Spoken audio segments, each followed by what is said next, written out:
哇，香到！天氣悶熱唔想煮咁多餸嘅時候，我就中意整返一煲台式滷肉飯，簡簡單單一個餸，全家都食到好滿足。尤其係呢個湯汁撈飯，真係冇得頂啊！整滷肉飯呢，我中意買新鮮嘅下午花肉，呢度唔夠1斤，洗乾淨之後改刀盡量切細塊啲。另外我仲備咗一啲煮熟嘅鵪鶉蛋啦，泡發好嘅冬菇同埋洋蔥。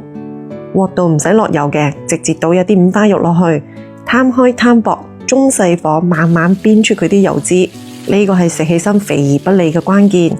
多出嚟啲油呢，倒翻出嚟可以炒青菜，俾翻啲薑蒜落去去腥增香，倒埋泡發好嘅冬菇、洋蔥，將啲冬菇同洋蔥炒出香味之後，倒入一包呢個整滷肉飯專用嘅台式滷肉汁。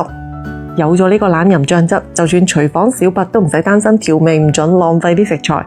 佢嘅配料表好乾淨㗎，都係我哋廚房用得到嘅食材。而且佢仲炒好咗糖色嘅，煮出嚟唔單止味道正宗，個色澤都特別有食慾㗎。倒入3碗倒嘅滾水，放埋啲鵪鶉蛋落去添，冚蓋轉細火燜佢30到40分鐘。